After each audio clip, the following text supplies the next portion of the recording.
Our current moment is defined by a striking paradox, a tension that runs through daily life, news headlines, and private conversations alike. It's a paradox that shapes how we see ourselves, our neighbors, and the country as a whole. On one side, the numbers tell a story of success. The American economy is, by many measures, booming. We see growth in GDP, soaring stock markets, and rising incomes reported month after month. Corporate profits are up, unemployment is down, and official statistics paint a picture of prosperity that seems hard to argue with. Government reports and financial news are filled with these positive signals, suggesting that the nation is on solid economic footing. Experts and analysts point to charts and graphs, highlighting progress and resilience in the face of global uncertainty. But there's another story unfolding quietly, told in grocery aisles, at kitchen tables, and in everyday conversations. It's a story of struggle, anxiety, and a sense that something isn't quite right. For many, the cost of living feels relentless, and the optimism in the headlines doesn't match the reality at home. For most Americans, daily life feels disconnected from the headlines. The numbers may say one thing, but the feeling on the ground is very different. People talk about rising rent, expensive groceries, and the challenge of making ends meet, even with a steady job. Paychecks are stretched thinner than ever.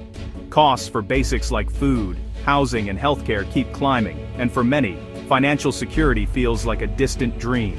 Even small, unexpected expenses can throw a family's budget into chaos. National surveys show over 3/4 of voters rate the economy negatively, regardless of political affiliation. This widespread dissatisfaction cuts across age, race, and region, revealing a deep sense of unease that numbers alone can't explain. People hear the good news, but they don't feel it.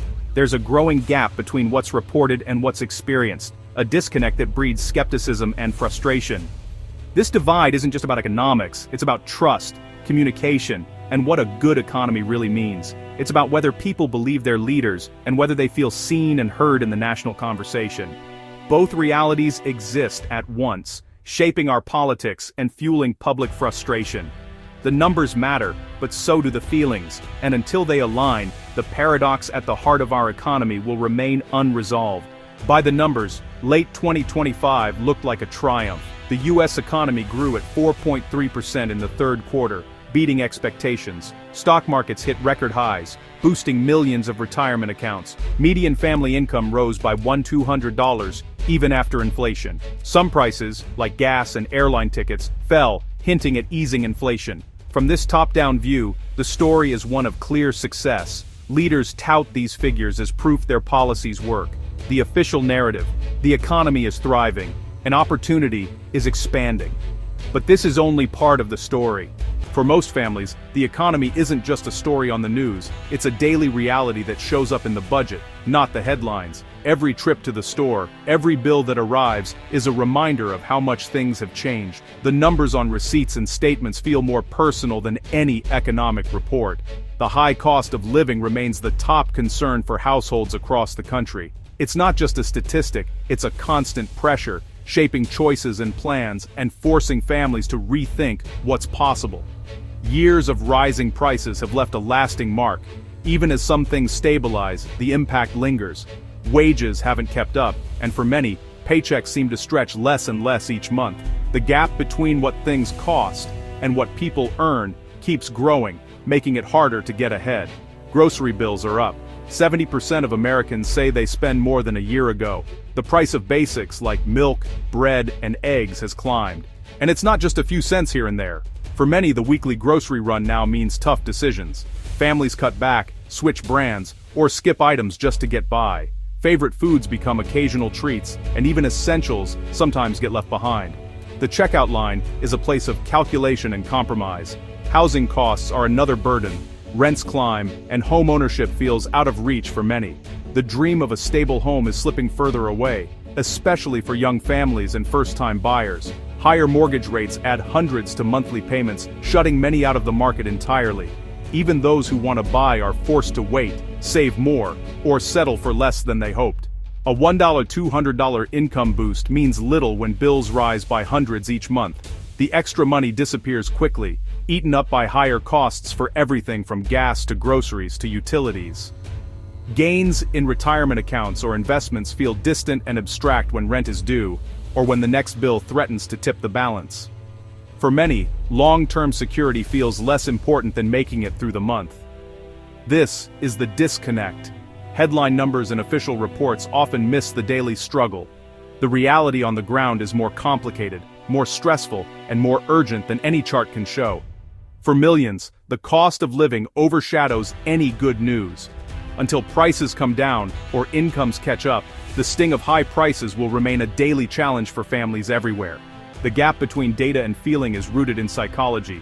Losses hurt more than gains feel good, so price hikes linger, even if some costs drop. We notice weekly grocery bills more than occasional 401k gains. The pain of higher essentials is constant, shaping our view of the economy. Many compare today not to last year, but to pre-inflation times, when paychecks went further. The new normal of higher prices feels like a permanent setback. Trust matters too. When leaders tout good news, while families struggle, skepticism grows. Positive stats can sound like spin, deepening the sense of disconnect. For many, the official story just doesn't match their reality. The disconnect between data and sentiment fuels political blame games. The party in power touts strong numbers. The opposition highlights public pain. As elections near, both sides spin the story, leaving voters confused. The Trump administration faces criticism despite positive stats. Voters blame tariffs and rising costs. Democrats focus on affordability, arguing the administration hasn't delivered relief.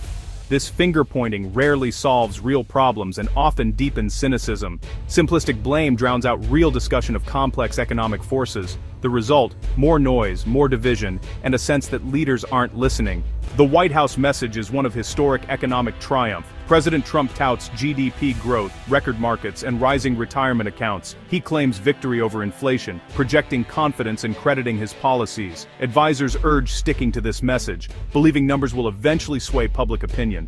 But this relentless optimism can seem out of touch to struggling families. Declaring no inflation while groceries remain expensive creates dissonance. The challenge: celebrate achievements without ignoring real pain. The risk: alienating those who feel left behind. Despite the steady stream of official optimism and positive headlines from policymakers, the public verdict on the state of the economy is overwhelmingly negative. For many Americans, the reality they experience day to day simply doesn't match the upbeat reports coming from Washington or Wall Street. A December 2025 poll found that 76% of voters rate the economy poorly, a number that's not only high, but rising steadily. This growing dissatisfaction is reflected in conversations at kitchen tables, in break rooms, and on social media feeds across the country. This deep sense of discontent isn't limited to one political party or demographic. It cuts across age, race, and region, uniting people from very different backgrounds in a shared feeling of frustration and anxiety about the future. Even among those who have been loyal Trump voters, people who once felt hopeful about promises of economic revival, there's a growing sense of disappointment. High living costs, especially for essentials like food, rent, and healthcare, have left many feeling squeezed and let down. At the heart of this frustration is a core issue: a widespread sense of being left behind while others seem to move ahead. People see friends, neighbors, or strangers on social media celebrating financial wins, while their own struggles persist. They watch as corporations report record profits, and the stock market hits new highs, but for most, these numbers feel abstract, disconnected from their own stagnant wages and rising bills. Many have come to believe that the economy is designed to benefit the wealthy and powerful, while ordinary people are left to fend for themselves. The gap between the haves and have-nots feels wider than ever. As Bernie Sanders has pointed out, when the majority of Americans are living paycheck to paycheck, struggling to cover basic expenses, it's hard to argue that the economy is truly healthy or working for everyone. The real data points that matter to people aren't just GDP or stock prices. They're the rising cost of groceries, unaffordable housing, and the constant pressure to make ends meet. These are the numbers that shape daily life. For most Americans, the public's judgment is based on lived experience, not abstract statistics. It's the feeling of working harder but falling further behind that drives their skepticism. This widespread sense of being unheard and overlooked is now fueling a powerful political force, one that's demanding real change, not just better numbers on a chart. To understand today's economy, we must accept two truths. By traditional measures, GDP, markets, incomes, the US is strong. These numbers matter, they show real progress. But most Americans still struggle with high prices and daily anxiety. Their experience is the most important economic indicator. Ignoring either side misses the full picture. Leaders must acknowledge both the data and the pain. Celebrating stats without empathy feels tone-deaf. Focusing only on hardship breeds hopelessness. A strong economy should be felt at the kitchen table, not just in the markets. Bridging this divide is the first step to building an economy that works for everyone.